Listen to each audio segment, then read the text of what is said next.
एक ओंकार सतनाम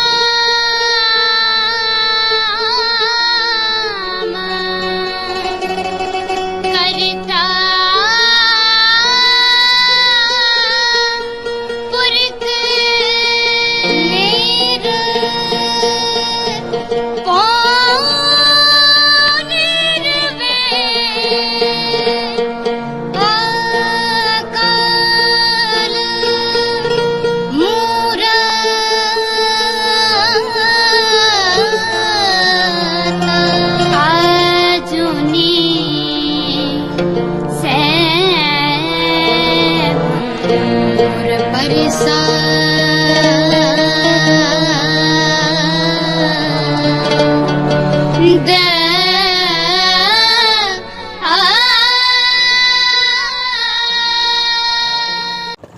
ਦਰਸ਼ਕੋ, ਜਿਵੇਂ ਸਾਨੂੰ ਪਤਾ ਹੈਗਾ, ਪਾਕਿਸਤਾਨ ਨੇ ਫਿਰ ਦੁਬਾਰਾ 29 ਜੂਨ 2020 ਤੋਂ ਕਰਤਾਰਪੁਰ ਸਾਹਿਬ ਲਾਂਘਾ ਖੋਲ੍ਹ ਦਿੱਤਾ ਹੈਗਾ। ਉਹਨਾਂ ਨੇ 2 ਦਿਨ ਪਹਿਲੇ ਉਹਨਾਂ ਦੇ ਫੋਰਨ ਮਿਨਿਸਟਰ ਸ਼ਾਹ ਮਹਿਮੂਦ ਕੁਰੈਸ਼ੀ ਸਾਹਿਬ ਨੇ ਟਵੀਟ ਕੀਤਾ ਸੀ ਵੀ ਅਸੀਂ 29 ਜੂਨ ਨੂੰ ਕਰਤਾਰਪੁਰ ਲਾਂਘਾ ਖੋਲ੍ਹ ਰਹੇ ਹੈਗੇ ਆ। ਫਿਲਹਾਲ ਭਾਰਤ ਸਰਕਾਰ ਨੇ ਇਹਦੇ ਸੰਬੰਧੀ ਇਤਰਾਜ਼ ਜਤਾਉਂਦਿਆਂ ਵੀ ਸਾਡਾ ਐਗਰੀਮੈਂਟ ਵਿੱਚ ਘੱਟੋ ਘੱਟ 7 ਦਿਨ ਦਾ ਟਾਈਮ ਫਿਕਸ ਹੋਇਆ ਸੀ ਇੱਕ ਦੂਜੇ ਨੂੰ ਇਸ ਤਰ੍ਹਾਂ ਦਾ ਕੋਈ ਨੋਟਿਸ ਦੇਣ ਦਾ। ਅਜੇ ਤਾਈਂ ਭਾਰਤ ਸਰਕਾਰ ਨੇ ਇਸ ਸੰਬੰਧੀ ਕੋਈ ਫੈਸਲਾ ਲਿਆ ਨਹੀਂ। ਪਰ ਇਨ ਜਨਰਲ ਸਿੱਖ ਜਗਤ ਵਿੱਚ, ਪੰਜਾਬ ਵਿੱਚ, ਇੰਡੀਆ ਵਿੱਚ, ਦੇਸ਼ਾਂ ਵਿਦੇਸ਼ਾਂ ਦੇ ਸਿੱਖ ਵਿੱਚ ਇਸ ਮੂਵ ਨੂੰ ਵੈਲਕਮ ਕੀਤਾ ਜਾ ਰਿਹਾ। ਕਰੋਨਾ ਤੋਂ ਬਾਅਦ ਇਹ ਦੁਬਾਰਾ ਫਾਰਮਲੀ ਖੁੱਲ੍ਹ ਗਿਆ ਹੈਗਾ। ਪਾਕਿਸਤਾਨ ਦੇ ਸਿਟੀਜ਼ਨ ਵੀ ਆਉਣੇ ਸ਼ੁਰੂ ਹੋ ਗਏ ਹੈਗੇ, ਪਰ ਭਾਰਤ ਸਰਕਾਰ ਦੇ ਨੋਟ ਦੀ ਵੇਟ ਹੈਗੀ ਆ। ਇਹ ਹੁਣ ਅਕਾਲ ਤਖਤ ਦੇ ਜਥੇਦਾਰ ਨੇ ਬੜੇ ਕੱਲ੍ਹ ਸਪਸ਼ਟ ਲਫ਼ਜ਼ਾਂ ਵਿੱਚ ਕਿਹਾ, ਰੀਓਪਨ ਕੋਰੀਡੋਰ ਜਥੇਦਾਰ ਟੈਲਜ਼ ਸੈਂਟਰ। ਉਹਨਾਂ ਨੇ ਕਿਹਾ ਜਦ ਪਾਕਿਸਤਾਨ ਸਰਕਾਰ ਨੇ ਖੋਲ੍ਹ ਦਿੱਤਾ ਹੈਗਾ ਅਤੇ ਭਾਰਤ ਸਰਕਾਰ ਨੂੰ ਵੀ ਇਮੀਡੀਏਟਲੀ ਖੋਲ੍ਹਣਾ ਚਾਹੀਦਾ ਸੀ। ਗਿਆਨੀ ਹਰਪ੍ਰੀਤ ਸਿੰਘ ਜੀ ਕੱਲ੍ਹ ਅਕਾਲ ਤਖਤ ਸਾਹਿਬ ਦੀ ਫਾਊਂਡੇਸ਼ਨ ਡੇ ਦੇ ਸੰਬੰਧ ਵਿੱਚ ਇੱਕ ਸਮਾਗਮ ਨੂੰ ਐਡਰੈਸ ਕਰ ਰਹੇ ਸਨ। ਉਹਨਾਂ ਦੇ ਨਾਲ SGPC ਦੇ ਪ੍ਰੈਜ਼ੀਡੈਂਟ ਵੀ ਸਨ, Gobind Singh Longowal. Days after Pakistan opened its portion of Kartarpur corridor, Akal Takht officiating Jathedar Giani Harpreet Singh and SGPC President Gobind Singh Longowal asked the central government to reopen the corridor which has been closed in wake of COVID-19 outbreak. The Due spoke on the occasion of foundation of Akal Takht today. Gyani Harpreet Singh categorically told to open the corridor immediately, taking cognizance of the suicide committed by a youth at Nangal Shama village in Nawashahar district.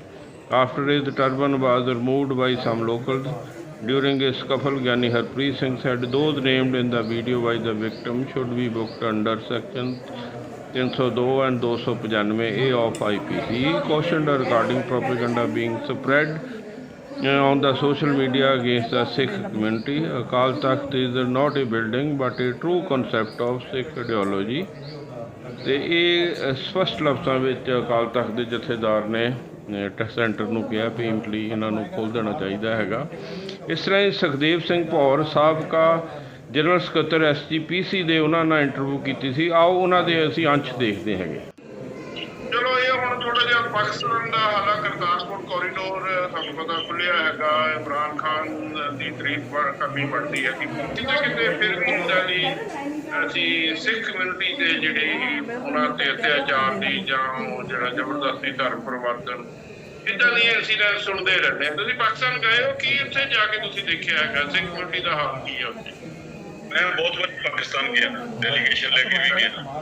ਉਹਨਾਂ ਲੋਕਾਂ ਦਾ ਸਾਡੇ ਨਾਲ ਕੋਈ ਏਦਾਂ ਦੀ ਮੈਨੂੰ ਨਹੀਂ ਨਜ਼ਰ ਲੱਗਦੀ। ਕ੍ਰਿਮੀਨਲ ਬੰਦੇ ਤਾਂ ਹਰ ਇੱਕ ਜਗ੍ਹਾ ਹੀ ਬੈਠੇ। ਅੱਛਾ, ਇਨ ਜਨਰਲ ਕਮਿਊਨਿਟੀ ਵਧੀਆ, ਮਤਲਬ ਵਿੱਚ ਕ੍ਰਿਮੀਨਲ ਮਾਈਂਡਡ ਬੰਦੇ ਜ਼ਿਆਦਾ ਇੰਸੀਡੈਂਟ ਘਰ ਦੇ ਵਿੱਚ ਜਿਹੜੇ ਪੰਜਾਬੀ ਲੋਕ ਆ ਉੱਥੇ, ਉੱਥੋਂ ਦੇ ਪੰਜਾਬ ਦੇ, ਉਹ ਤਾਂ ਨੱਠ ਕੇ ਜੰਮੀ ਪਾ ਕੇ ਮਿਲਦੇ। ਜੰਮੀਆਂ ਪਾ ਕੇ ਮਿਲਦੇ। ਇਸ ਲਈ ਇਹ ਹੈ ਵੀ ਸਾਡੇ ਮੁਲਕ ਦੀ ਇਸ ਵੇਲੇ ਫੋਰਨ ਪਾਲਿਸੀ ਬਿਲਕੁਲ ਪੂਰੀ ਤਰ੍ਹਾਂ ਫੇਲ ਹੋ। ਅਸੀਂ ਆਪਣੇ ਹਰ ਆਪਣਾ ਦੁਸ਼ਮਣ ਬਣਾ ਲਿਆ। ਪਾਕਿਸਤਾਨ ਨੂੰ ਤਾਂ ਪਹਿਲਾਂ ਹੀ ਆਪਾਂ ਦੁਸ਼ਮਣ ਗਰਦਾਨ ਲਾਏ ਸੀ। ਆਹ ਹੁਣ ਚੀਨ ਦੇਖੋ ਕਿ ਨੇਪਾਲ ਨਾਲ ਪੰਗਾ ਲਿਆ, ਵਿੱਚੀ ਬੰਗਲਾਦੇਸ਼ ਨਾਲ, ਗੁਆਂਢੀਆਂ ਨਾਲ ਏਦਾਂ ਦਾ ਕਰਨਾ ਚਾਹੀਦਾ। ਜੇ ਉਹਨਾਂ ਨੇ ਹਿੰਮਤ ਕਰਕੇ ਕਰਤਾਰਪੁਰ ਕੋਰੀਡੋਰ ਖੋਲ੍ਹਿਆ ਸੀ ਨਾ, ਤੇ ਪੰਜਾਬ ਦੇ ਔਰ ਹਿੰਦੁਸਤਾਨ ਦੇ ਹਿੱਤ ਵਿੱਚ ਇਹ ਗੱਲ ਸੀ ਵੀ ਮੋਦੀ ਸਾਹਿਬ ਉਦੋਂ ਐਲਾਨ ਕਰਦੇ ਵੀ ਜਿਸ ਦਿਨ ਤੁਸੀਂ ਕਰਤਾਰਪੁਰ ਦਾ ਲਾਂਘਾ ਖੋਲੋਗੇ ਅਸੀਂ ਡੇਰਾ ਬਾਬਾ ਨਾਨਕ ਪਾਕਿਸਤਾਨ ਦੇ ਸਿੱਖਾਂ ਲਈ ਖੋਲ੍ਹਾਂਗੇ। ਅਸੀਂ ਅੱਜ ਪੇਟ ਸ਼ਰੀਫ ਬਿਲਡਿੰਗ ਪੈਂਦਰ ਜ਼ੋਰ ਜਾਣਾ ਸੀ ਸੀਬੀਐਮ ਮਤਲਬ ਵਧੀਆ ਹੋਣਾ ਸੀ। ਜਦੋਂ ਤੁਸੀਂ ਗੁਆਂਢੀ ਨਾਲ ਏਦਾਂ ਥੋੜੀ ਹੁੰਦੀ ਆ ਵੀ ਤੁਸੀਂ ਜੇ ਉਹਨੂੰ ਦੁਸ਼ਮਣ ਵੀ ਕਹੀ ਜਾਓਗੇ ਉਹਦੇ ਕੋਲੋਂ ਆਸ ਵੀ ਰੱਖੋ। ਹਾਂਜੀ ਹਾਂਜੀ ਹਾਂਜੀ ਹਾਂਜੀ ਹਾਂਜੀ ਬਹੁਤ ਸਿਆਣਾ ਹੁੰਦਾ ਲੀਡਰਸ ਨੇ। ਵੈਸੇ ਕੋਈ ਐਡੀ ਬਹੁਤ ਸਮੱਸਿਆ ਨਹੀਂ, ਉਹ ਬੜੇ ਪਿਆਰ ਨਾਲ ਮਿਲਦੇ ਆ। ਬਹੁਤ ਜਿਹੜੇ ਜਥੇ ਵੀ ਜਾਂਦੇ ਤੁਸੀਂ ਉਹਨਾਂ ਨੂੰ ਪੁੱਛੋ, ਉਹਦੇ ਵਿਚਾਰੇ ਨੱਠ ਕੇ ਜੱਫੀਆਂ ਪਾਪਾ ਮਿਲਦੇ। ਜੀ ਜੀ ਜੀ ਆਵਾਮ ਟੂ ਆਵਾਮ ਕੰਟੈਕਟਸ ਬਹੁਤ ਵਧੀਆ। ਬਾਕੀ ਸਰਕਾਰ ਅੱਛਾ ਇੱਕ ਇੰਸੀਡੈਂਟਲੀ ਗੱਲ ਕੀਤੀ ਹੈਗੀ ਜਦੋਂ ਦੇ ਸਾਡੇ ਪ੍ਰਧਾਨ ਮੰਤਰੀ ਮੋਦੀ ਸਾਹਿਬ ਬਣੇ ਹੈਗੇ ਆ, ਚਲੋ ਮੋਦੀ ਸਾਹਿਬ ਨੇ ਬੜਾ ਫੋਰਨ ਵਿੱਚ ਇੱਧਰ ਉੱਧਰ ਲਾਏ ਹੈਗੇ। ਇਹਨਾਂ ਨੇ ਆਪਣੇ ਵੱਲੋਂ ਇੰਡੀਆ ਦਾ ਜਿਹੜਾ ਸਟੇਟਸ ਇੰਟਰਨੈਸ਼ਨਲ ਕਮਿਊਨਿਟੀ ਵਿੱਚ ਜਿੰਨਾ ਕੂਸ ਕਰ ਸਕਦੇ ਸੀ ਜਾਂ ਕਰਨ ਦੀ ਕਾਫੀ ਕੋਸ਼ਿਸ਼ ਕੀਤੀ ਹੈਗੀ ਆ। ਮੈਨੂੰ ਜਿੰਨਾ ਕੁ ਯਾਦ ਆ ਜਦੋਂ ਪਹਿਲੀ ਵਾਰੀ ਪ੍ਰਧਾਨ ਮੰਤਰੀ ਬਣੇ ਸੀ, ਮੇਰੇ ਖਿਆਲ ਪਹਿਲਾ ਵਿਜ਼ਿਟ ਇਹਨਾਂ ਦਾ ਨੇਪਾਲ ਦਾ ਸੀ। ਉਸ ਵੇਲੇ ਨੇਪਾਲ ਬੜਾ ਵੱਡਾ ਫੰਕਸ਼ਨ ਨੇਪਾਲ ਸਰਕਾਰ ਨੇ ਕੀਤਾ ਸੀ। ਉੱਥੇ ਇਹਨਾਂ ਨੇ ਡਿਵੈਲਪਮੈਂਟ ਦੇ ਪ੍ਰੋਜੈਕਟਸ ਵੀ ਰੰਭੇ ਸੀ ਤੇ ਉਹਨਾਂ ਨੂੰ ਕਾਫੀ ਜ਼ਿਆਦਾ, ਹੁਣ ਮੈਨੂੰ ਯਾਦ ਨਹੀਂ ਕੁਝ ਗ੍ਰਾਂਟ ਵੀ ਦਿੱਤੀ ਸੀ। ਪਰ ਹੁਣ ਤੁਸੀਂ ਦੇਖੋ 5 ਸਾਲ ਵਿੱਚ ਸ਼ਾਇਦ ਸਾਡੀ ਫੋਰਨ ਪਾਲਿਸੀ ਵਿੱਚ ਕਮੀ ਆ ਗਈ ਆ। ਇਹ ਨੇਪਾਲ ਵੀ ਸਾਡੇ ਮਤਲਬ ਫਰੈਂਡਲੀ ਨੇਸ਼ਨ ਵਿੱਚੋਂ ਨਿਕਲ ਗਿਆ। ਬੰਗਲਾਦੇਸ਼ ਦਾ ਵੀ ਇਹੋ ਹਾਲ ਆ। ਪਾਕਿਸਤਾਨ ਤਾਂ ਪਹਿਲਾਂ ਹੀ ਉਹਦੇ ਵਿੱਚ ਫਰੈਂਡਲੀ ਵਿੱਚ ਆਉਂਦਾ ਨਹੀਂ। ਮਤਲਬ ਇਹ ਕੰਟਰੀ ਸਰਵਾਈਵ ਕਿਵੇਂ ਕਰੇਗਾ? ਹੁਣ ਚਾਈਨਾ ਦਾ ਲੇਟੈਸਟ ਲਦਾਖ ਦਾ ਜ਼ਿਕਰ ਪੈ ਗਿਆ। ਗਲਵਾਨ ਘਾਟੀ ਦੇ ਉਹਨੇ ਕਬਜ਼ਾ ਕਰ ਲਿਆ, ਕਹਿੰਦਾ ਮੈਂ ਨਹੀਂ ਛੱਡਦਾ।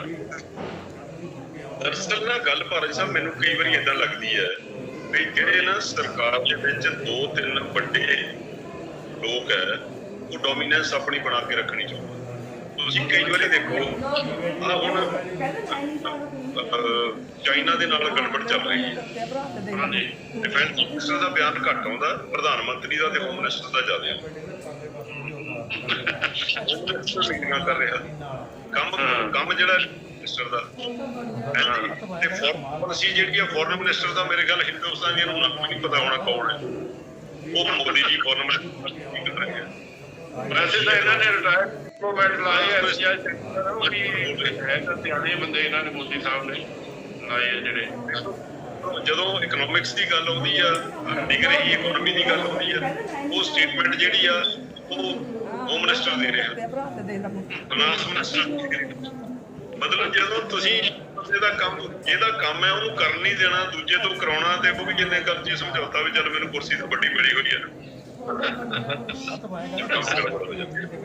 ਇਸ ਤਰ੍ਹਾਂ ਪਿਛਲੀ ਵਾਰੀ ਜਦੋਂ ਮੋਦੀ ਸਾਹਿਬ ਸੀ, ਉਹ ਸੁਸ਼ਮਾ ਸਵਰਾਜ ਸੀ, ਉਹ ਵੀ ਇਹੋ ਹੀ ਮੀਡੀਆ ਵਿੱਚ ਆਉਂਦਾ ਸੀ ਵੀ ਉਹ ਤਾਂ ਸਾਰੇ ਵਿਜ਼ਿਟ ਮੋਦੀ ਸਾਹਿਬ ਕਰ ਲੈਂਦੇ। ਸੁਸ਼ਮਾ ਸਵਰਾਜ ਨੂੰ ਤਾਂ ਪਤਾ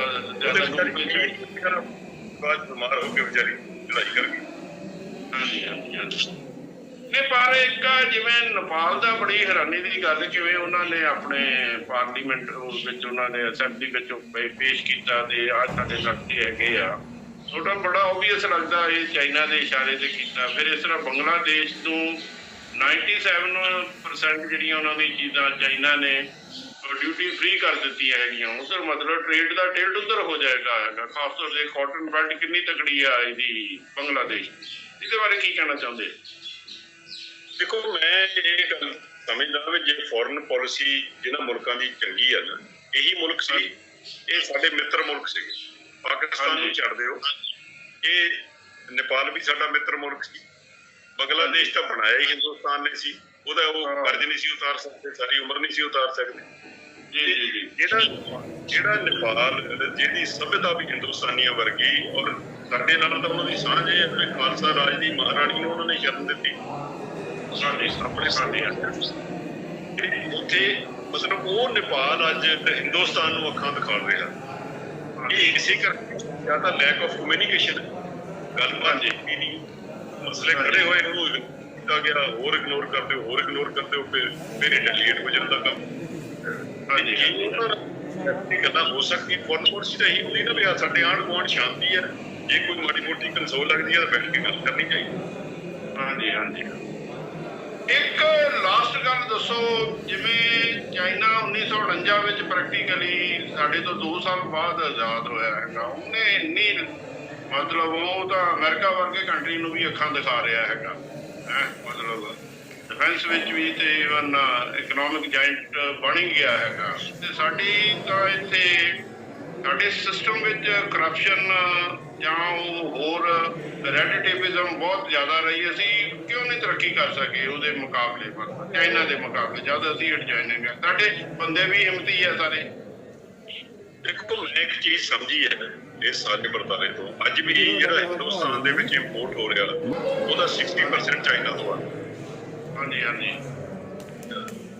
ਬੇਸ਼ੱਕ ਉਹਨਾਂ ਦੇ ਕੋਲ ਸਾਧਨ ਘੱਟ ਸੀ, ਆਬਾਦੀ ਸਾਡੇ ਨਾਲੋਂ ਵੀ ਵੱਧ ਸੀ। ਹਾਂਜੀ। ਪਰ ਜਿਹੜੇ ਮੁਲਕ ਤਰੱਕੀ ਕਰ ਚੁੱਕੇ ਸੀ, ਜਿਨ੍ਹਾਂ ਦੇ ਕੋਲ ਤਰੱਕੀ ਦੇ ਲਈ ਹੋਰ ਕੋਈ ਸਾਧਨ ਨਹੀਂ ਸੀ ਬਚੇ, ਉਹ ਬਿਲਕੁਲ ਪੀਕ ਤੇ ਪਹੁੰਚ ਚੁੱਕੇ ਸੀ। ਉਹਨਾਂ ਲੋਕਾਂ ਨੇ ਉਹਨਾਂ ਦੇ ਕੋਲ ਇੱਕ ਪਿਲਰ ਸੱਟਿਆ ਵੀ ਸਾਡੇ ਕੋਲ ਦੇ ਵਿੱਚ ਸਭ ਤੋਂ ਸਸਤੀ ਲੇਬਰ ਹੈ, ਅਸੀਂ ਸਭ ਤੋਂ ਸਸਤੀ ਲੇਬਰ ਪ੍ਰੋਵਾਈਡ ਕਰਾਂਗੇ। ਸਾਡੇ ਕੋਲ ਪੈਸਾ ਕੋਈ ਨਹੀਂ, ਤੁਸੀਂ ਇੰਡਸਟਰੀ ਲਾਓ, ਲੇਬਰ ਸਸਤੀ ਤੋਂ ਸਸਤੀ ਦੇ ਸਕਦੇ। ਉਹ ਸਾਰੇ ਯੂਰਪੀਅਨ ਕੰਟਰੀ ਦੂਜੇ ਫਟਾਫਟ ਇੱਧਰ ਆ ਗਏ ਆ, ਚਾਈਨਾ ਵਿੱਚ ਆ ਗਏ। ਵੱਡੀਆਂ ਵੱਡੀਆਂ ਕਾਰਾਂ ਦੀਆਂ ਕੰਪਨੀਆਂ ਜਾਪਾਨ ਤੋਂ ਚਾਈਨਾ ਪਹੁੰਚ ਗਈਆਂ, ਆਸਟ੍ਰੇਲੀਆ ਤੋਂ ਪਹੁੰਚ ਗਈਆਂ, ਇੰਗਲੈਂਡ ਤੋਂ ਪਹੁੰਚ ਗਈਆਂ, ਤੇ ਅਮਰੀਕਾ ਤੋਂ ਵੀ ਪਹੁੰਚ ਗਈਆਂ। ਇਹ ਦਰਸ਼ਕੋ ਭੌਰ ਸਾਹਿਬ ਦਾ ਇੰਟਰਵਿਊ ਸੀ। ਉਹਨਾਂ ਨੇ ਕਿਹਾ ਸੀ ਵੀ ਜਦੋਂ ਪਾਕਿਸਤਾਨ ਨੇ ਕੋਰੀਡੋਰ ਖੋਲ੍ਹ ਦਿੱਤਾ ਸੀ ਤਾਂ ਮੋਦੀ ਸਾਹਿਬ ਨੂੰ as a goodwill gesture Dera Baba Nanak Pakistan ਦੇ ਸਿਟੀਜ਼ਨ ਅਤੇ ਪਾਕਿਸਤਾਨ ਦੇ ਸਿੱਖਾਂ ਲਈ ਖੋਲ੍ਹ ਦੇਣਾ ਚਾਹੀਦਾ ਸੀ, ਤਾਂ ਕਿ ਉੱਧਰਲੇ ਜਿਹੜੇ ਸ਼ਰਧਾਲੂ ਇੱਧਰ ਡੇਰਾ ਬਾਬਾ ਨਾਨਕ ਲਈ ਆ ਜਾਂਦੇ। ਰੈਸੀਪ੍ਰੋਕਲ ਜੈਸਚਰ ਹੋ ਜਾਂਦਾ ਤਾਂ ਇਹਨਾਂ ਦੋਨਾਂ ਦੇਸ਼ਾਂ ਦੇ ਸੰਬੰਧ ਹੋਰ ਅੱਛੇ ਹੋ ਜਾਂਦੇ ਸੀ। ਸ੍ਰੀ ਭੌਰ ਨੇ ਮੋਦੀ ਗੌਰਮੈਂਟ ਦੀ ਜਿਹੜੀ ਫੋਰਨ ਪਾਲਿਸੀ ਤੇ ਵੀ ਆਪਣਾ ਕਿੰਤੂ ਪਰੰਤੂ ਕੀਤਾ। ਚਲੋ ਮੈਂ ਤਾਂ ਕਿਸੇ ਆ ਜਾਓ ਮੇਰੇ ਭੈਣ, ਆ ਜਾਓ ਆ ਜਾਓ ਭਾਈ ਜਾਨ, ਤੁਸੀਂ ਵੀ ਇੱਧਰ ਆਓ ਵੀਰ ਜੀ, ਆ ਜਾਓ ਇੱਧਰ ਹੀ। ਕਿੱਥੋਂ ਆਏ ਹੋ ਮੈਡਮ ਤੁਸੀਂ? ਅਸੀਂ ਦਿੱਲੀ ਤੋਂ। ਦਿੱਲੀ ਤੋਂ। ਕਿਤੇ ਮਨ ਖੁਸ਼ ਹੋ ਗਿਆ? ਪਹਿਲੀ ਵਾਰੀ ਕੋਰੀਡੋਰ ਰਾਹੀਂ ਗੁਰਦੁਆਰਾ ਸਾਹਿਬ ਦੇਖੇ, ਮਨ ਖੁਸ਼ ਹੋ ਗਿਆ ਬਹੁਤ। ਤੁਸੀਂ ਕਿੱਥੋਂ ਆਏ ਹੋ? ਅਸੀਂ ਵੀ ਦਿੱਲੀ ਤੋਂ। ਵਾਹ, ਪਹਿਲੀ ਵਾਰੀ ਆਏ ਹੋ? ਹਾਂਜੀ। ਵਾਹ, ਮੌਜਾਂ ਲੱਗ ਗਈਆਂ। 20 ਦਿਨ ਪਹਿਲਾਂ ਹੀ ਪਾਸਪੋਰਟ ਬਣਿਆ। ਅੱਛਾ। ਬਾਬਾ ਜੀ ਨੇ ਇੰਨੀ ਕਿਰਪਾ ਕੀਤੀ। ਵਾਹ, ਮੌਜਾਂ ਲੱਗ ਗਈਆਂ। ਤੇ ਹੁਣ ਤਾਂ ਜਿੰਨੀ ਵਾਰੀ ਮਰਜ਼ੀ ਆਓ, ਫਿਰ ਕਿਹੜੀ ਗੱਲ। ਹਾਂ ਹੁਣ ਤਾਂ ਬਹੁਤ। ਹਾਂਜੀ, ਤੁਹਾਡਾ ਨਾਮ ਕੀ ਮੈਡਮ? ਅਮਨਪ੍ਰੀਤ। ਤੁਸੀਂ ਵੀ ਦਿੱਲੀ ਤੋਂ ਆਏ? ਸਾਰੇ ਇਕੱਠੇ ਆਏ। ਵਾਹ, ਦਿੱਲੀ ਦਾ ਇਹ ਪੰਜਾਬ ਨਾਲੋਂ ਤਾਂ ਦਿੱਲੀ ਦੇ ਬੰਦੇ ਬਾਜੀ ਮਾਰੀ ਜਾਂਦੇ ਹੈਗੇ ਹੈ। ਪੰਜਾਬ ਦੇ ਬੰਦੇ ਘੱਟ ਆਉਂਦੇ, ਦਿੱਲੀ ਦੇ ਜ਼ਿਆਦਾ ਆਉਂਦੇ ਆ ਜੀ। ਦਿੱਲੀ ਪੰਜਾਬ ਵਿੱਚ ਹੀ ਹੈ। ਹਾਂ, ਸਹੀ ਗੱਲ ਹੈ। ਕਿਸੇ ਜ਼ਮਾਨੇ ਸੀ ਪੰਜਾਬ ਦੀ ਹੱਦ ਤੱਕ, ਹੁਣ ਤਾਂ ਫਿਰ ਅਲੱਗ ਹੋ ਗਿਆ। ਹਾਂਜੀ ਹਾਂਜੀ ਹਾਂ, ਦਿੱਲੀ ਪੰਜਾਬ ਹੀ ਆ ਬਿਲਕੁਲ। ਜਿੱਥੇ ਪੰਜ ਦਰਿਆਵਾਂ ਦੀ ਧਰਤੀ ਹੈ ਨਾ। ਹਾਂਜੀ। ਸਤਲੁਜ, ਬਿਆਸ, ਰਾਵੀ, ਚਨਾਬ, ਜੇਹਲਮ, ਇਹ ਪੰਜਾਬ ਆ। ਅਸਲੀ ਪੰਜਾਬ ਤਾਂ ਇਹ ਹੀ ਆ। ਪੰਜ ਦਰਿਆਵਾਂ ਦੀ ਧਰਤੀ ਹੈ, ਚਾਹੇ ਉਸ ਪਾਸੇ ਵਿੱਚ ਹੈ, ਇਸ ਪਾਸੇ ਹੈ। ਤੇ ਪੰਜਾਬ ਬਹੁਤ ਕੋਈ ਅੱਗੋਂ ਤਕਸੀਮ ਹੋ ਗਿਆ। ਤੁਹਾਡੇ ਪੰਜਾਬ ਦੇ ਦੋ ਹਿੱਸੇ ਹੋ ਗਏ ਜਾਂ ਤਿੰਨ, ਜਿੰਨੇ ਵੀ ਤੁਹਾਡੇ ਸੂਬੇ ਬਣ ਗਏ ਨੇ ਉਹਨਾਂ ਦੇ, ਲੇਕਿਨ ਹੈ ਤੇ ਪੰਜਾਬ। ਜ਼ੁਬਾਨ ਵੀ ਇੱਕੋ ਜਿਹੀ ਬੋਲੀ ਜਾ ਰਹੀ ਹੈ। ਕੋਈ ਤੁਸੀਂ ਆਏ ਹੋ, ਸਾਨੂੰ ਤੁਸੀਂ ਬੜੈਚ ਹੋ, ਸਾਡੇ ਪੰਜਾਬ ਵਿੱਚ ਬੜੈਚ ਬਹੁਤ ਆ। ਉਹ ਘੁੰਮਣ, ਅੱਛਾ ਘੁੰਮਣ ਵੀ ਬਹੁਤ ਆ ਸਾਡੇ ਪੰਜਾਬ ਵਿੱਚ। ਇਹ ਗੁਰਦਾਸਪੁਰ ਸਾਰਾ ਘੁੰਮਣਾ ਦਾ ਆ ਜੀ। ਬਿਲਕੁਲ, ਗੁਰਦਾਸਪੁਰ ਨਾਲ ਮੁਲੱਕਾ ਬਹੁਤ ਸਾਰੇ। ਸਾਡੇ ਸਿਆਲਕੋਟ ਦੇ ਵਿੱਚ ਬਹੁਤ ਸਾਰੇ ਜਿਹੜੇ ਨੇ ਘੁੰਮਣ ਬਰਾਦਰੀ ਬੈਠੀ ਹੋਈ ਹੈ। ਜ਼ਾਹਰ ਹੈ ਕੋਈ 36 ਚੌਥੀ ਪੰਜਵੀਂ ਪੀੜ੍ਹੀ ਦੇ ਕੋਈ ਚੀਜ਼ ਆ। ਹਾਂਜੀ, ਕੀ ਬਾਤ। ਬਾਅਦ ਵਿੱਚ ਕੋਈ ਮਜ਼ਹਬ ਚੇਂਜ ਹੋ ਗਿਆ, ਕਿਸੇ ਇਸਲਾਮ ਕਬੂਲ ਕਰ ਲਿਆ, ਕਿਸੇ ਕੁਝ ਕਰ ਲਿਆ, ਕਿਸੇ ਕੁਝ। ਜਿਸ ਤਰ੍ਹਾਂ ਤੁਸੀਂ, ਪਰ ਮਨੁੱਖਤਾ ਤਾਂ ਇੱਕੋ ਹੀ ਆ ਨਾ। ਸਾਰੇ ਇੱਕੋ ਹੀ ਇਕੱਠੇ। ਬਹੁਤ ਉਂਗਲ ਕੱਟੋਗੇ, ਖੂਨ ਇੱਕੋ ਜਿਹਾ। ਹਾਂ, ਬਿਲਕੁਲ। Thank you. ਬਹੁਤ ਅੱਛਾ ਲੱਗਾ ਮਿਲ ਕੇ ਤੁਹਾਨੂੰ। ਦਰਸ਼ਕੋ, ਭੌਰ ਸਾਹਿਬ ਅਸੂਲਾਂ ਦੇ ਬੜੇ ਪੱਕੇ ਹੈਗੇ, ਬੜੇ SCPC ਦੇ ਕਈ ਸਾਲ ਜਨਰਲ ਸਕੱਤਰ ਰਹੇ ਹੈਗੇ ਆ। ਇਹ ਮੈਨੂੰ ਇਸ ਤਰ੍ਹਾਂ ਦੀ ਗੱਲਾਂ ਦੱਸਦੇ ਹੁੰਦੇ ਸੀ ਕਈ ਵਾਰੀ। ਹੁਣ ਜਿਹੜਾ ਹੈਗਾ ਕਈ ਜਗ੍ਹਾ ਜਿਹੜੇ ਇੰਬੈਜ਼ਲਮੈਂਟ ਨਿਕਲੀ ਹੈਗੀ, ਖਾਸ ਤੌਰ 'ਤੇ ਤਖਤ ਸ਼੍ਰੀ ਕੇਸਗੜ੍ਹ ਸਾਹਿਬ ਗੁਰਦੁਆਰਾ ਵਿੱਚ, ਜਿੱਥੇ ਉਹਨਾਂ ਨੇ ਜਿਹੜਾ ਕੁਛ ਇਸ ਤਰ੍ਹਾਂ ਦਾ ਸਮਾਨ ਲਿਆ ਹੈਗਾ ਜਿਵੇਂ green vegetable are rarely served in langars in Gurdwara. Fruits are served only to VIPs who visit Gurdwara or to attend meeting. Finding these purchases suspicious, SGPC President Gobind Singh Longowal has suspended the manager, deputy manager, accountant, inspector and storekeeper Harmandir Singh and ordered an inquiry. Interestingly, a mere ₹1 lakh was found in the cash box. ਗੋਲਕ, ਜਿਹਨੂੰ ਗੋਲਕ ਕਹਿੰਦੇ ਹੈਗੇ ਆ, ਇਹ ਜਿਹੜਾ ਤਖਤ ਸ਼੍ਰੀ ਕੇਸਗੜ੍ਹ ਸਾਹਿਬ, ਅਨੰਦਪੁਰ ਸਾਹਿਬ, ਇੱਥੇ ਕੁਛ ਰੈਗੂਲੇਟਰੀਜ਼ ਆਈਆਂ ਹੈਗੀਆਂ। ਇਹ ਭੌਰ ਸਾਹਿਬ ਮੈਨੂੰ ਦੱਸਦੇ ਸੀ, ਕਿਉਂਕਿ ਇਹ SCPC ਦੇ ਜਨਰਲ ਸਕੱਤਰ ਮੇਰੇ ਖਿਆਲ 15-20 ਸਾਲ ਰਹੇ ਹੈਗੇ ਆ। ਇਹ ਅਸੂਲਾਂ ਦੇ ਪੱਕੇ ਹੈਗੇ ਆ ਅਤੇ ਇੱਕ ਟਰਾਂਸਪੇਰੈਂਟ ਵਰਕਿੰਗ ਦੇ ਹਾਮੀ ਹੈਗੇ। ਇਸ ਕਰਕੇ ਸ਼ਾਇਦ ਇਹਨਾਂ ਦੀ ਜਿਹੜੀ SCPC ਮੇਨ ਸਟਰੀਮ ਵਿੱਚ ਬਣੀ ਨਹੀਂ ਅਤੇ ਇਹਨਾਂ ਨੂੰ ਅਸਤੀਫਾ ਦੇ ਕੇ ਬਾਹਰ ਆਉਣਾ ਪਿਆ। ਹੁਣ ਇਹ ਇਹਨਾਂ ਦਾ ਜਿਹੜਾ ਹੈਗਾ, ਪਹਿਲਾਂ ਵੀ ਤਖ਼ਤ ਸ੍ਰੀ ਕੇਸਗੜ੍ਹ ਸਾਹਿਬ ਵਿੱਚ 5 ਲੱਖ ਦਾ ਜਿਹੜੀਆਂ ਫੇਕ ਰਸੀਟਸ ਜਿਹੜੀਆਂ ਹੈਗੀਆਂ ਉਹਦੇ ਬਾਰੇ ਇੱਕ ਡਿਟੈਕਟ ਕੀਤਾ ਗਿਆ ਸੀ। SCPC ਮਹਿੰਦਰ ਸਿੰਘ ਆਇਲੀ ਨੇ ਵੀ ਇਹ ਕਨਫਰਮ ਕੀਤਾ ਹੈਗਾ ਵੀ ਇਹ ਜਿਹੜੇ EMPLOYE ਜਾਂ ਜਿਹੜੇ ਮੈਨੇਜਰਸ ਆ ਇਹ ਸਸਪੈਂਡ ਕਰ ਦਿੱਤੇ ਗਏ ਹੈਗੇ। ਇਹ ਭੌਰ ਸਾਹਿਬ ਨੇ ਇਸੇ ਸੰਬੰਧ ਵਿੱਚ ਹੋਰ ਵੀ ਗੱਲਬਾਤ ਕੀਤੀ, ਜਿਹਦੇ ਵਿੱਚ ਉਹਨਾਂ ਨੇ ਕਿਹਾ ਸ਼੍ਰੋਮਣੀ ਅਕਾਲੀ ਦਲ ਨੇ SGPC 'ਤੇ ਕਬਜ਼ਾ ਕੀਤਾ ਹੋਇਆ ਹੈ। ਹਾਂਜੀ ਹਾਂਜੀ ਹਾਂਜੀ ਜੀ ਭੌਰ ਸਾਹਿਬ ਲੀਗਲ ਤੌਰ ਤੇ ਜਲੰਧਰ ਵਿੱਚ 20-25 ਕੋਠੀਆਂ ਦੇ ਜਿਹੜੇ ਜਿੰਨੀਆਂ ਕਿ ਮੇਰੇ ਨੌਲੇਜ ਵਿੱਚ ਆ, ਉਹ ਰਜਿਸਟਰੀ ਕਿਸੇ ਹੋਰ ਦੇ ਨਾਂ ਦੀ ਹੁੰਦੀ, ਉੱਥੇ ਕਾਬਜ਼ ਮੇਰੇ ਵਰਗਾ ਕੋਈ ਬੰਦਾ ਬੈਠਾ ਹੁੰਦਾ। ਪੁਲਿਸ ਕਹਿੰਦੀ ਜੀ ਇਹ ਕਬਜ਼ਾ ਬੈਠਾ, ਆਪਾਂ ਨਹੀਂ ਕੁਝ ਵੀ ਕਰ ਸਕਦੇ। ਜਦੋਂ ਕਾਬਜ਼ ਲੋਕੀ ਹੈਗੀ ਇਹ ਇਹਨਾਂ ਨੂੰ ਕਿਵੇਂ ਹਟਾ ਸਕਦੇ ਹੈਗੇ ਆ? ਇੰਨੀ ਦੇਰ ਤੋਂ ਕਾਬਜ਼ ਹੈ ਇਹ ਉੱਥੇ। ਉਹ ਮਾਨ ਵਿਭਾਗ ਦੇ ਰਿਕਾਰਡ ਦੇ ਵਿੱਚ ਉਹਨਾਂ ਦੇ ਨਾਮ ਬੋਲਦੇ ਆ। ਹਾਲੇ ਕਦੀ 70 ਸਾਲ ਹੋ ਗਏ, 70 ਸਾਲ ਤੋਂ ਬਾਅਦ ਅੱਜ ਇਹ ਗੱਲਾਂ ਹੋਣੀਆਂ। ਪਹਿਲਾਂ ਗੁਜਰਾਤ 'ਚ ਉਹਨਾਂ ਦਾ ਉਜਾੜਾ ਕਰਨਾ ਤੇ ਫਿਰ ਇੱਥੇ ਸ਼ੂਟਿੰਗ ਕਰਨਾ, ਕਦੀ ਉੱਤਰਾਂਚਲ 'ਚ ਕਰ ਦੇਣਾ। ਇਹ ਕੀ ਤਮਾਸ਼ਾ ਬਣਾਇਆ ਹੋਇਆ? ਇਹ ਹੋ ਇਸ ਕਰਕੇ ਰਿਹਾ, ਉਹਨਾਂ ਨੂੰ ਪਤਾ ਵੀ ਇਹ ਸਿਰਫ ਇੱਕ ਵਜ਼ੀਰੀ ਦੀ ਮਾਰ ਹੈ। ਇਹਨਾਂ ਨੂੰ ਇੱਕ ਵਜ਼ੀਰੀ ਦੇ ਦਿਓ, ਇਹਨਾਂ ਨੂੰ ਹੋਰ ਕਿਸੇ ਚੀਜ਼ ਦੀ ਲੋੜ ਨਹੀਂ। ਨਾ ਇਹਨਾਂ ਨੂੰ ਆਪਣੀ ਕੌਮ ਦਾ ਫਿਕਰ ਹੈ, ਨਾ ਕਿਸੇ ਹੋਰ ਗੱਲ ਦਾ ਫਿਕਰ ਹੈ। ਸਭ ਕੁਝ ਛੱਡ ਕੇ ਬੈਠ ਜਾਂਦੇ। ਇਹ ਹੁਣ ਚਲੋ ਇੱਕ ਪਾਸੇ ਹਰਸਿਮਰਤ ਕੌਰ ਬਾਦਲ ਵਜ਼ੀਰ ਹੈਗੇ ਸ਼੍ਰੋਮਣੀ ਅਕਾਲੀ ਦਲ ਵੱਲੋਂ, ਪਰ ਅਨਫੋਰਚੂਨੇਟਲੀ ਜਿਹੜੇ ਇਹਨਾਂ ਵਿੱਚੋਂ ਸ਼੍ਰੋਮਣੀ ਅਕਾਲੀ ਦਲ ਦੇ ਪਹਿਲਾਂ ਤਾਂ ਜਦੋਂ ਉਹ ਬਿਆਦਵੀ ਵਾਲਾ ਹੋਇਆ ਸੀ, ਤੁਸੀਂ SCPC ਤੇ ਅਕਾਲੀ ਦਲ ਛੱਡਿਆ ਹੈਗਾ। ਫਿਰ ਉਹ ਜਿਹੜੇ ਟਕਸਾਲੀ ਵੀ ਨਿਕਲੇ, ਫਿਰ ਢੀਂਡਸਾ ਸਾਹਿਬ ਵੀ ਆ ਗਏ। ਇਹ ਹੁਣ 2-4 ਹੋਰ ਲੋਕੀ ਢੀਂਡਸਾ ਸਾਹਿਬ ਨਾਲ ਜੁੜ ਗਏ ਹੈਗੇ। ਮਤਲਬ ਜਿੱਥੇ ਇਹ ਕੌਮ ਸਿੱਖ ਕਮਿਊਨਿਟੀ ਇੱਕ ਇਕੱਠੀ ਹੋਣੀ ਚਾਹੀਦੀ ਸੀ, ਇੰਨੀ ਮਤਲਬ ਡਿਵੀਜ਼ਨ ਹੋ ਰਹੀ ਹੈਗੀ ਆ ਆਈਡੀਓਲੋਜੀ ਦੀ, ਪੋਲੀਟੀਕਲ ਹੋਵੇ ਜਾਂ ਸੋਸ਼ਲ ਤੌਰ ਤੇ। ਇਹ ਇਨ ਜਨਰਲ ਘਾਤਕ ਨਹੀਂ ਕਮਿਊਨਿਟੀ ਲਈ। ਬਾਕੀ ਪੋਲੀਟੀਕਲ ਕੀ ਹੈਗੀ ਨੇ ਉਹ ਤੋਂ ਬਾਅਦ 'ਚ ਗੱਲ ਕਰਦੇ ਹਾਂ। ਇਹਦੇ ਨਾਲ ਜੀ 2-3 ਕਾਰਨ ਹੈ। ਇੱਕ ਤਾਂ ਕਾਰਨ ਇਹ ਹੈ ਜਿਹਦਾ ਮੈਂ ਪਹਿਲਾਂ ਜ਼ਿਕਰ ਕਰਕੇ ਹਟਿਆ ਨਾ, ਵੀ ਇੱਕ ਪਰਿਵਾਰ ਨੇ ਆਪਣੀ ਤਾਕਤ ਵਧਾਉਂਦਿਆਂ ਨੇ ਲੋਕਾਂ ਦਾ ਅਕਾਲੀ ਦਲ ਲੋਕਾਂ ਕੋਲੋਂ ਖੋਹ ਕੇ ਪਰਿਵਾਰ ਦੀ ਜੇਬ 'ਚ ਪਾ ਦਿੱਤਾ। ਅੱਛਾ, ਉਹਨੇ ਤਾਕਤ ਵਧਾਉਂਦਿਆਂ ਜਿਹੜੀਆਂ ਪੰਥਕ ਸੰਸਥਾਵਾਂ ਸੀ, ਜਦੋਂ ਅਕਾਲੀ ਦਲ ਤਾਕਤ ਵਿੱਚ ਨਹੀਂ ਸੀ ਹੁੰਦਾ, ਫਿਰ ਜਿਹੜੀ ਸਹਾਰਾ ਸੀ ਕੌਮ ਦਾ ਉਹ ਸ਼੍ਰੋਮਣੀ ਗੁਰਦੁਆਰਾ ਪ੍ਰਬੰਧਕ ਕਮੇਟੀ ਤੇ ਅਕਾਲ ਤਖਤ ਬਣਦਾ ਸੀ। ਹਾਂਜੀ ਹਾਂਜੀ ਪਾਵਰਲੈਸ ਸੀ ਨਾ, ਤਾਕਤ ਦੀ ਖਾਸ਼ ਸੀ। ਉਹਨੇ ਇੰਨਾ ਜ਼ਿਆਦਾ ਭਾਰੂ ਕਰਤਾ ਵੀ ਸ਼੍ਰੋਮਣੀ ਕਮੇਟੀ ਵੀ ਮੇਰੀ ਜੇਬ 'ਚ ਰਹੇ, ਅਕਾਲੀ ਦਲ ਵੀ ਮੇਰੀ ਜੇਬ 'ਚ ਰਹੇ। ਉਹ ਸਾਰਾ ਕੁਝ ਇਕੱਠਾ ਕਰ ਲਿਆ ਤੇ ਉਸ ਪਰਿਵਾਰ ਦੇ ਕਰਕੇ ਹੀ ਅੱਜ ਸਿੱਖਾਂ ਕੋਲ ਨਾ ਅਕਾਲੀ ਦਲ ਹੈ, ਨਾ ਅਕਾਲ ਤਖਤ ਹੈ ਤੇ ਨਾ ਸ਼੍ਰੋਮਣੀ। ਅੱਛਾ, ਹੁਣ ਤੁਸੀਂ ਹੱਲ ਦੀ ਗੱਲ ਕਰਦੇ ਹੋ। ਮੈਂ ਜਿਹੜੇ ਸੱਜਣਾਂ ਦਾ ਤੁਸੀਂ ਜ਼ਿਕਰ ਕੀਤਾ, 2-4 ਹੋਰ ਗਰੁੱਪ ਨੇ, ਸਾਰੇ ਮੇਰੇ ਸੰਪਰਕ ਵਿੱਚ ਰਹਿੰਦੇ। ਮੈਂ ਇਹਨਾਂ ਨੂੰ ਸਾਰਿਆਂ ਨੂੰ ਮਿਲ ਕੇ ਗੱਲ ਕੀਤੀ ਸੀ। ਮੈਂ ਕਿਹਾ ਇਹ ਬਿਲਕੁਲ ਉਸੇ ਤਰ੍ਹਾਂ ਹੋ ਰਿਹਾ ਜਿਵੇਂ ਬਾਦਲ ਪਰਿਵਾਰ ਲਈ।